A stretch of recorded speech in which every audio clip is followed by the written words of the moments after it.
Yeah, and of course, like the one non-sunny day, it's like, Yeah. Well, okay, I will say, so I used to work in and lived in Newport Beach, and I moved there in January, and there were a lot of gloomy days. yeah, Of course, everyone's like, "It's never like this," and I'm like, "Well, it's a little like this, clearly." seriously, it is. Well, and like right now, it's like it's gloomy, but we still need rain, and there just hasn't been rain. So Yeah. hopefully soon. Hopefully one of these days. Well, thank you for coming on. I Yes. start all of my episodes with featuring women with a quick nine, so we'll go through yours first. Okay. Okay, so what is your favorite sport to cover? My favorite sport to cover is women's golf. I Okay, think right now that's my thing. okay, your favorite sport to watch and just enjoy. Okay, so that is probably either the Lakers or the Dodgers for me, basketball or baseball. Yeah. But I do enjoy a good, like, give me the Masters, give me the US Open, give Mm-hmm. me a major, and I am like, I'm glued to All the in. TV. I'm all in. Yeah. What's your favorite social media channel? Right now it's TikTok, which is Oh, I nice. am obsessed with TikTok, and I don't post anything beyond, a few videos of my dog, but I love TikTok. I think it's a perfect time to just like spend away from reality, right? Like it's a great place to be like, "Oh, I don't have to compare myself to anyone. I don't have to worry about what someone's doing. I just see these funny Gen Zers posting great videos." So I'm obsessed with Yes. TikTok right now. Yes, Like I that's feel that. that's it. Yeah. Yeah. What was the last book you read? Ooh, well, that's a good question because I went back and read Normal People again because I love Oh Sally yeah. Rooney's Normal People. And Yeah. so, which I know is controversial. Not everyone is a big fan, but I loved it. And so I wanted to read it again. It's a quick read. And then Mhm. right now I just have a stack of books on my desk, but the next one is Glennon Doyle's Untamed. I need to read it. I don't know That's why great. it's Yeah. taken me so long, but that's next up for me. It's a good one. What was the last podcast you listened to? Oh, well, my friend told me to listen to Jared Freed's podcast, his dating Okay. podcast, which I think it's called like J Land or something. And she just told me, she's like, you have to listen to it. So I listened to a quick little episode, but every morning I try to get in a little NPR or a little bit of New York Times daily and just try to get in little doses of that while I'm getting ready. Nice. The last show you binge watched? Ooh, let's see. Which one did I last binge watch? I did The Night Stalker. I just did Mm. that one. But Bridgerton, I feel like that was a proper binge for me, Bridgerton, and so happy I binge watched that one. Do you prefer the driving range or playing nine? Oh, definitely playing nine. Definitely playing nine. I love the driving range though, don't get me wrong. Yeah. What is a story or like digital piece that you're most proud of?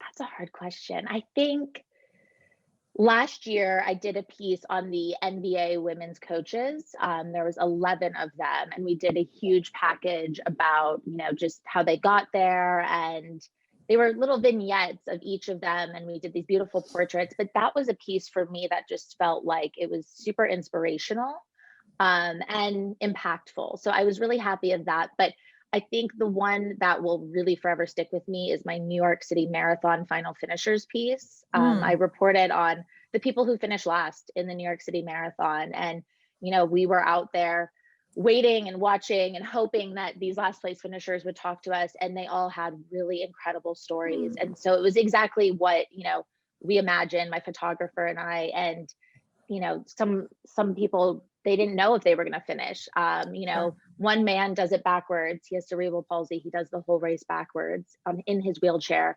One woman was an amputee, a recent amputee. So for me, it was a story that really touched on the human side of things, and that's exactly why I love what I do, is because I get to tell those stories of maybe the people you've never heard of, but you should know in the sports world. Love it. And the last one is, what are banana slugs? Okay, so a banana slug is an actual slug. It's a real slug.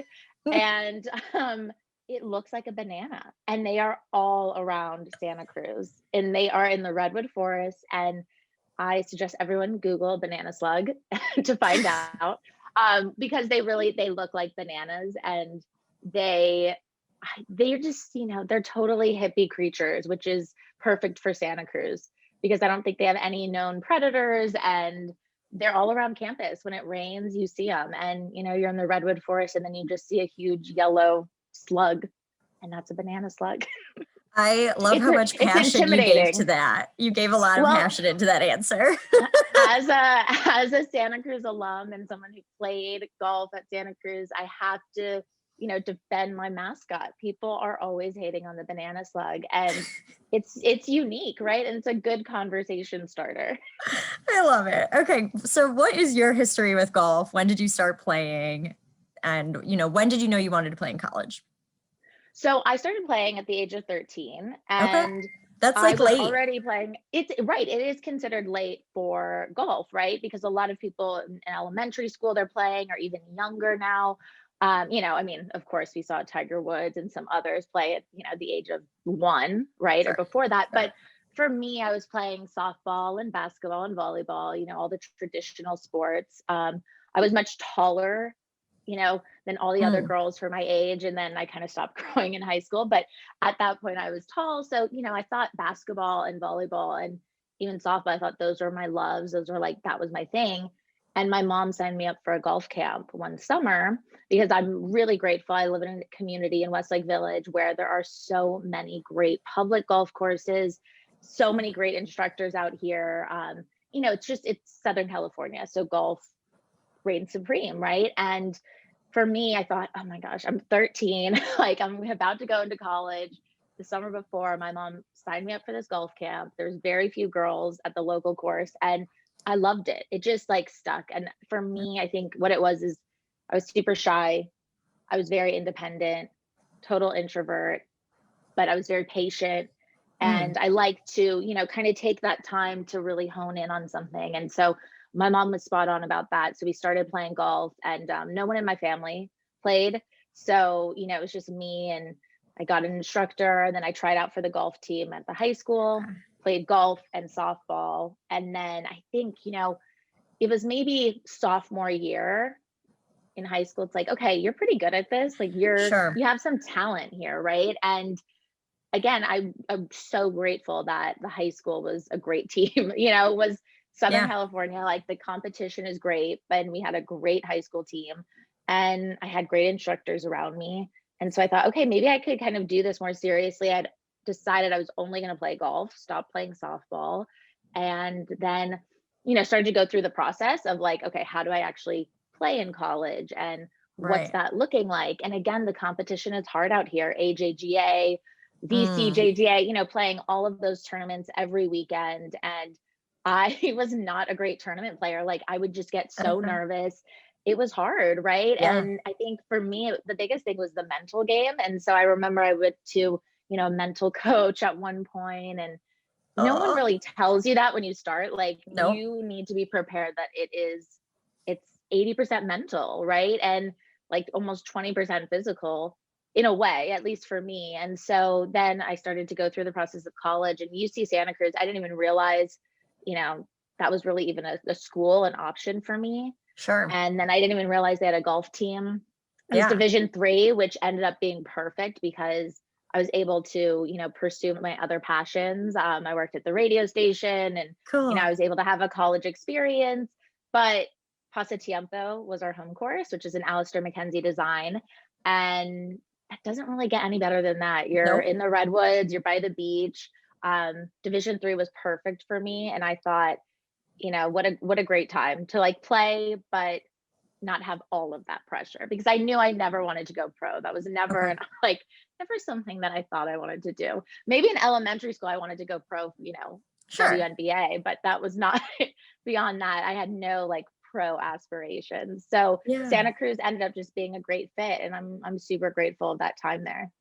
I That's such a nice story to hear because, a lot of the time I'm talking to women who played D1, they went on to play, professional careers, and but golf can still be an awesome experience in college as a sport, even though you have different interests, you were able to participate in those. And like, I'm so glad that you had that experience.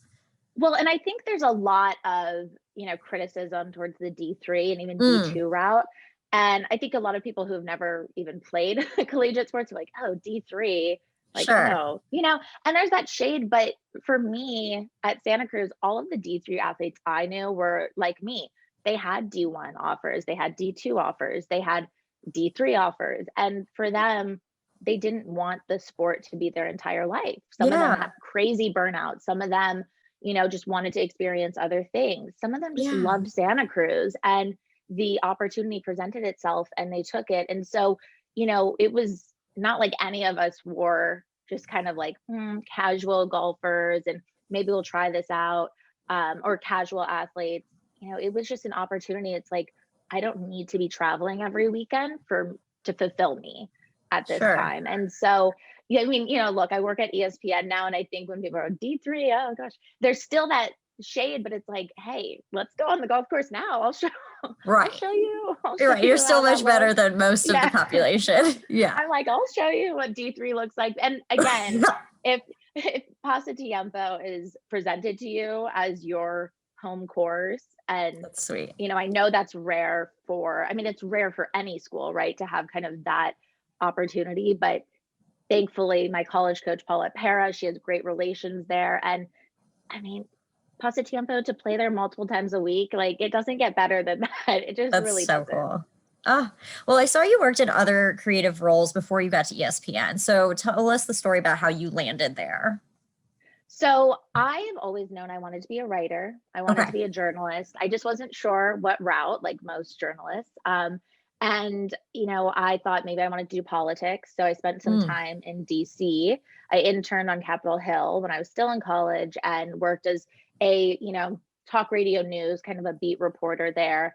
Cool. It was intense though, right? Like, it was fun, but it was intense. Knew that wasn't really for me. And at Santa Cruz, I was actually a world literature and cultural studies major with a minor in film and digital media. They didn't even have communications. They didn't have English.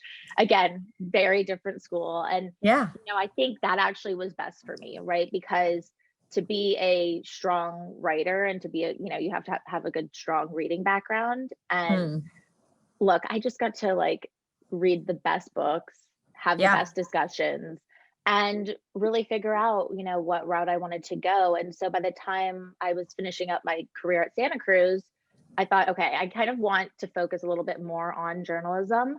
So I applied to Columbia Journalism School. The only place I applied to, I was like, if I don't get in there, like, I don't want to go anywhere else. And I could just go, intern or have a low level position somewhere else and get that experience. And then I got into Columbia, and it was a 10-month, really intense program, but you get your master's in 10 months, and it thought that's perfect for me. And while you're there, you're on a beat, you're covering different things. I was in East Harlem. That was my beat. So again, I think for me, I've always had a passion of covering voices and people and places that, might not always be at the forefront. And I think I really learned that while at Columbia. And then again, I wasn't even sure if I wanted to do sports. I had an advisor who said, look, like, you know sports really well. That's a passion of yours. You're good at that reporting.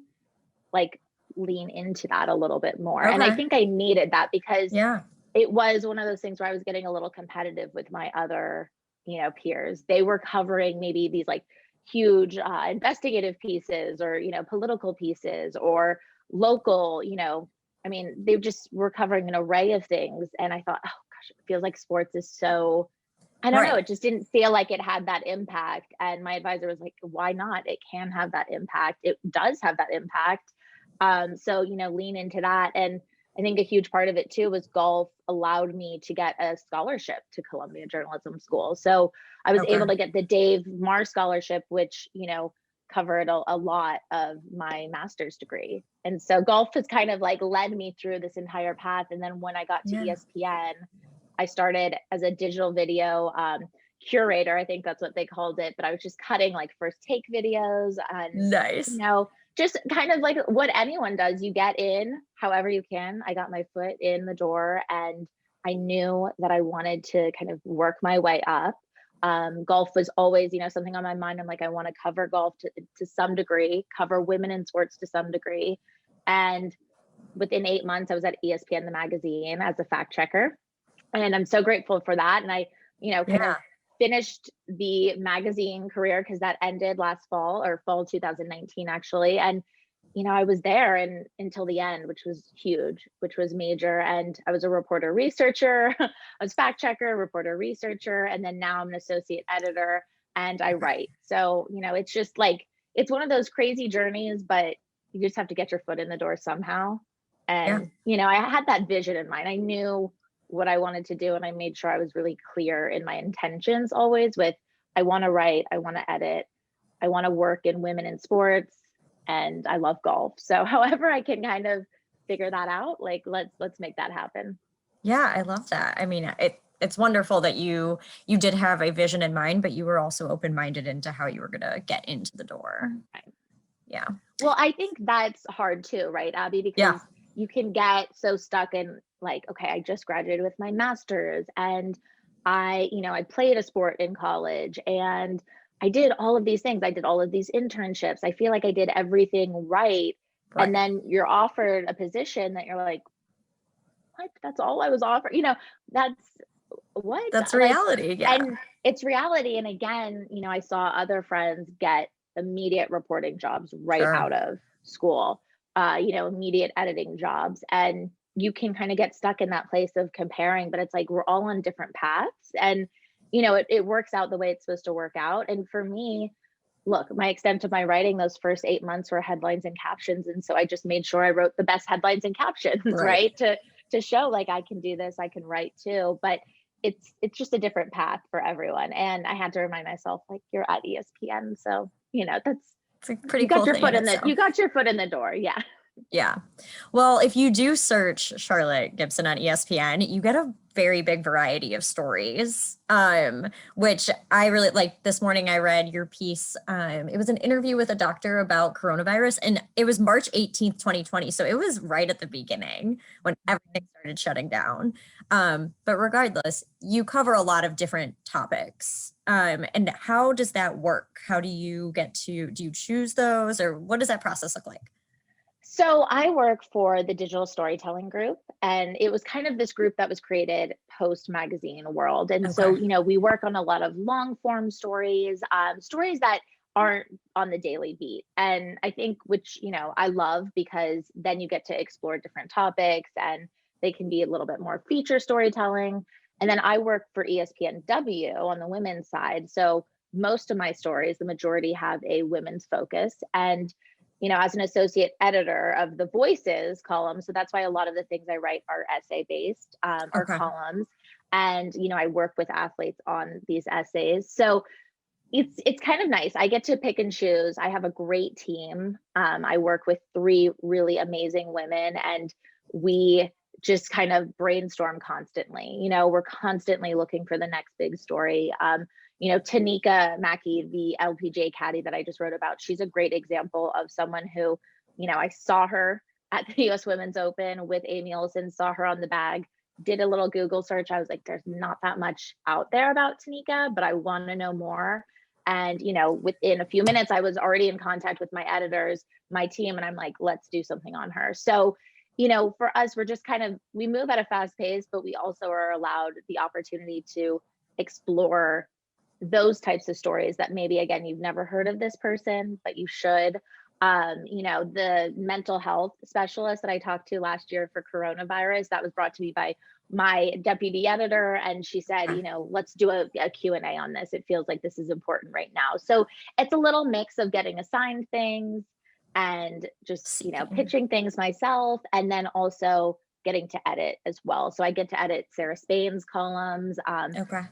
I get to do a little bit of everything, which I think Yeah. is exactly what I've always wanted to do. But my passion right now is these as told to essays, getting to work with athletes. And some of them aren't even athletes, some of them are just women in sports and Mm. women who work in sports and just working on kind of amplifying their voices. And so that's been kind of something that I've really focused on this last year. And I think, there's been a great array of stories. Tanika's one of them, Molly Seidel, the marathoner. Mhm. We've got the opportunity to really amplify women in sports that, again, maybe you didn't even know about them, but now you do, and you've heard a little chunk of their story and you want to know more. I love it. So, what is your preferred style then? Because you do the Q&A and then the as told by. What do you prefer? So I love the essays. I have to say, I love the opportunity to kind of what you do, Abby. You just get to have a conversation with someone and it feels like kind of your guards down. I try to always say that, like, just put your guard down. We'll have a conversation. And these athletes, most of the time, they haven't had that opportunity. They haven't had that Sure. opportunity to kind of dive deep into different layers of their story. Especially the athletes that we're working with. This is not a LeBron James. This is not a Sure. Serena Williams. These are athletes that, maybe when they've been interviewed before, it's one or two questions. It's after a match, after a round, after a race. The quick gamer. Yeah. Yeah. So, there's so much to be explored there. And for me, I just think, let me have a conversation with you, and then I kind of work with the transcript, and then I get to ghost write a piece. And Okay. I just absolutely love that. For me, I love to amplify that voice of the athlete, but I also it's fun to kind of get into their headspace and, just trying to craft something out of a transcript. And someone said to me a few months ago, they're like, wow, you're great at transcribing. And I'm like, it's not, like, it's not that, but and that was tough to hear, because I'm like, I hope Sure. people don't think that's what I'm just doing. Because that's so not it. And although I'm not at the center of these essays, I want the athlete's name to be at the center.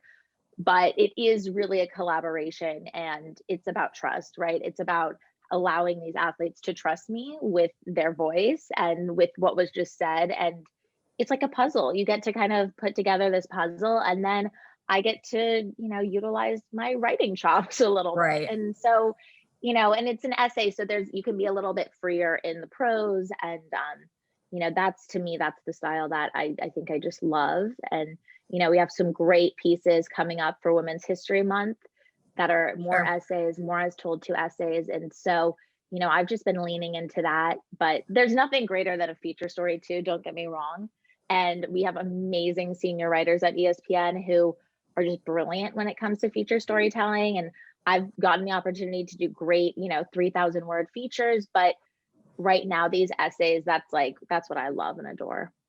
Yeah. So I mean, you're clearly in the business of amplifying voices across all of sport. But for those who are probably listening to this, they are golf focused. So I would like to hear from you. How does golf fit into that overall landscape, especially at ESPN where you're covering everything? Right. And, look, we are not a women's golf Right. focused, media outlet. We're not even a golf focused media Right. outlet. We're not Golf Digest, we're not Golf Week, but that's okay. So we get to tell, different stories. And with women's golf, for me, I just told everyone, like, that's what I like. I know that world. I want to know more about that world. And I think from the get-go, when I was at the magazine, I was just really eager to say, look, if you need someone to cover this, I can cover this. And my first opportunity was actually to write a story for ESPN China on Shen Shen Feng. And that Mm, was a great opportunity. It was a great feature story on Shen Shen, her journey in the LPGA. yeah. And it was an opportunity to show, like, I know what I'm talking about, and I'm able to go to an LPGA tournament. I'm able to, kind of talk to these athletes, but also make these connections. And so for me, I always try to push women's golf. And I think, some of my coworkers like know it at this point. Like, okay, Charlotte's gonna pitch a golf story, she's gonna pitch a women's golf story. We just know it's happening. But I feel like it's part of my duty as, someone who did play golf, but not only just Yeah. played it, golf has given me so many opportunities, and golf has gotten me, to where I am today. So without golf, I truly don't think I would be in this position. And so I feel like I want to give back, but I also think the women of the LPGA and just women in golf, right? Because it's not only just women in the LPGA, it's, you know, girls golf, it's high Instructors school and instructors. Yeah, it's yeah. all of those elements to it. I think they're so deserving to have a platform like the men. And, you know, I think if I can tell stories that kind of can be on the same level of a Bryson story or a Brooke story or, you know, a Tiger story, that's always what I'm aiming for, just to give a little bit more of a platform for women's golf, especially at ESPN. So, you know, it's Yeah. hard, but every major, you know, we try to do a preview piece, we try to do a Q&A or a short story, and Mm. then I've been able to write some columns this year, and I think that was great as well to just have a little bit of an opinion piece, talk about what Cool. we're seeing in golf, and you know, I think that's just my passion is golf. My passion is women in golf. And like I said, I just want to give that platform. So again, you know, it's kind of the funny thing. Okay, Charlotte's going to pitch a golf story, a women's golf story, but you know, I pitch those stories because I believe in them. And like the Tanika story, I really fully believed in that story. And I think you see the payoff and you're like, okay, that makes sense. Or the Mariah Stackhouse piece, you know, you see the Mhm. payoff, you're like, okay, that makes sense. Those are important stories to tell. And you know, I don't know if I wasn't pitching those stories, I don't know if those would be told on ESPN. Right. And I know that 100%. sounds crazy, but like I just don't, you know, you You kind don't of have know. to be, you don't know. Yeah. So, and I'm grateful How for the platform. Yeah, and I was gonna ask you, how does it differ um, when you pitch something? Are you pitching it to ESPN or ESPNW or both? So it's a little bit of both. And you know, I get to work with just a great team of people. And so in the digital storytelling group, you know, I pitch my bosses, I'll pitch my deputy editor, my editor, and it just varies on the story, right? So, Okay. you know, the bigger stories, the bigger pieces, I'll do background reporting, I'll do pre-reporting, I'll see, you know, can I even get in contact with this person? With the Tanika story, like the most recent one, that was again just me seeing her at the US Women's Open. And I Mhm. wrote about Amy. I wrote about Amy's triumphant finish. And throughout that, I thought, okay, I want to know more about Tanika. So, you know, I reached out to the LPGA. Is she even available? Is she someone that I could get in contact with? And then it was about like, how do we tell her story? Right now, I'm not traveling. We're not doing, you know, in-person reporting. So that kind of takes out a Mm. huge chunk of, you know, all of those like kind of nitty gritty details that you would want in a feature story. It's hard to kind of get that just over the phone and Zoom. And I have great colleagues who are amazing at doing that. I think I need to, you know, hone in those skills a little bit more. And so for Tanika, we just said, let's do it as an essay. That was an easy pitch. It didn't take, you know, that much, but Sure.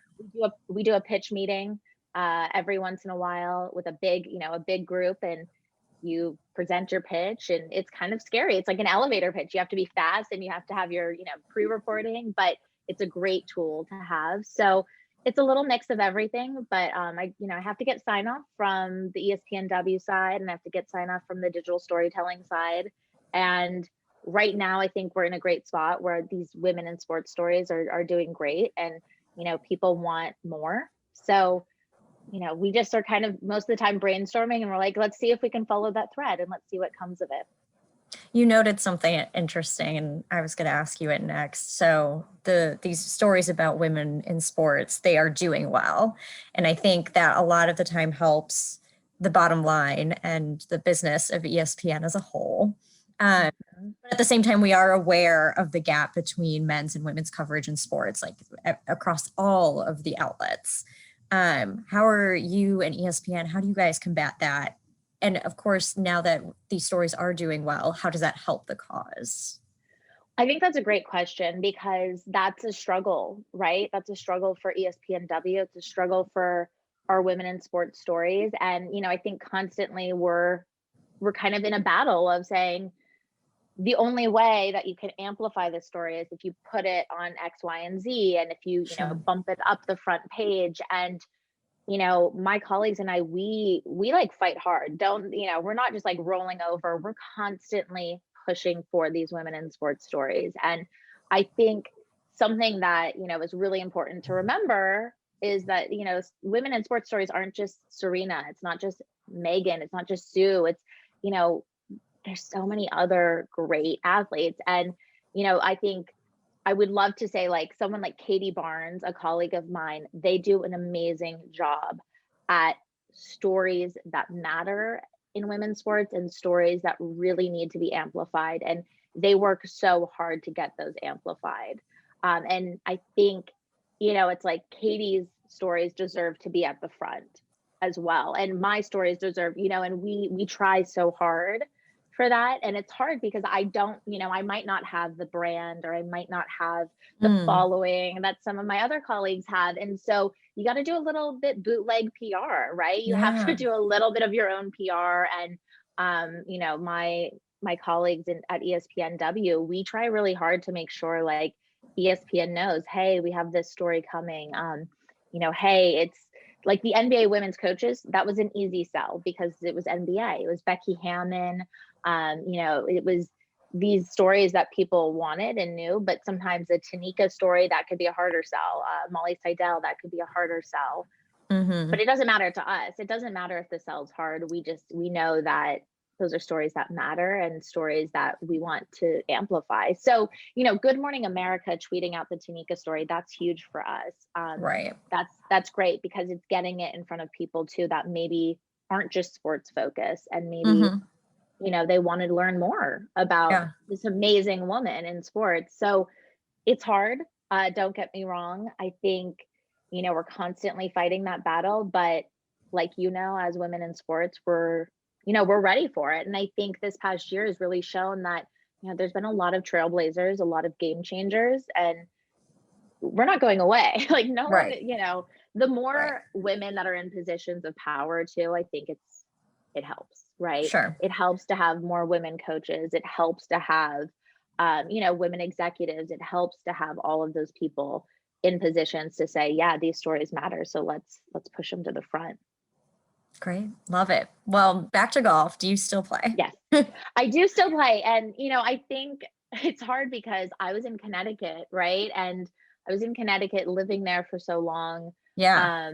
And they have great courses there, but it's a winter too. And I was not used Yeah. to that. I never, I grew up in California. I played college golf in California. So I had to kind of adjust to that. But I have a great group of guy friends at ESPN and we would play as much as we could during spring, during summer, after work, 9 holes. We do a few little tournaments here or there. And right now, I'm just like, I love playing, but I also do love the driving range. So when you asked me that question earlier, that it's hard because it's like, I know.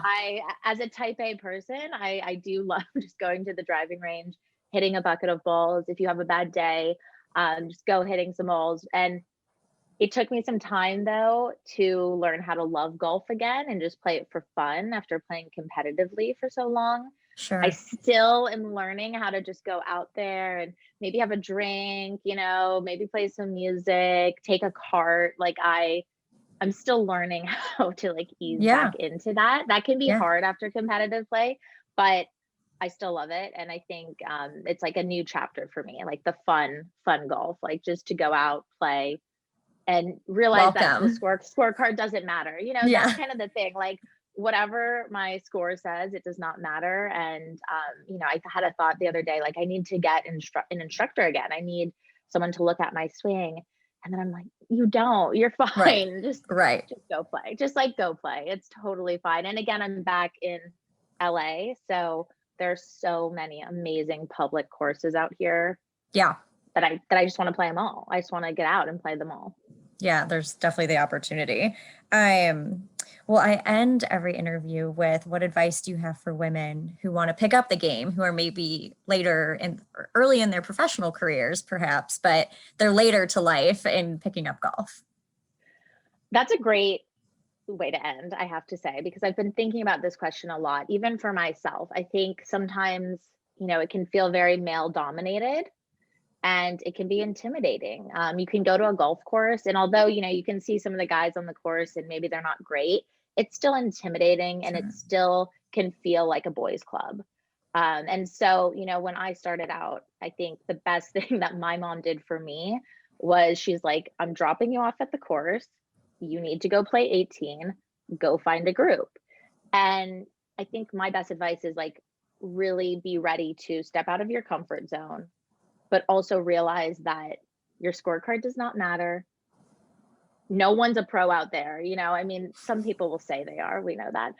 But just go have fun and just enjoy it. And right now, I think the opportunity to just go play 18 holes, 9 holes, you know, even if 30 minutes on the range, you're outside.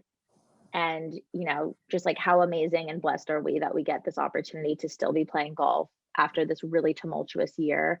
The biggest thing I just think would be have fun. And that's advice for myself too. You know, it doesn't need to be so serious. It should just be a fun outlet. And also just, you know, be ready to network out there too, if that's what you want to do. I think I've made some great connections on the course. And like I said, I wouldn't be where I am today if it wasn't for golf. So, you know, you might go thinking, okay, I'll just hit a few balls. I might play around, but it could end up really changing your life in positive ways. I feel like that wasn't an answer. That was like a long roundabout way of saying, just like have fun and, you know, make sure Go do you it. step out of your comfort zone. Yeah, just go do it. And totally, like, as a former shy girl, just like step out of your comfort zone, and it's gonna be okay. And I have to tell myself that too sometimes, because, you know, you go to a new course, you're by yourself. If you don't show up with your own group, that can be scary. Right. And that can feel intimidating. And then after the first few holes, you realize, oh, okay, we're all just here to have fun. We're all just here to hit the ball, and who cares? Like, they're not going to go home tonight and remember that, you know, that shot that went into the lake. Like, they're not going to remember that. Yeah. Yeah. So just go out there and have fun.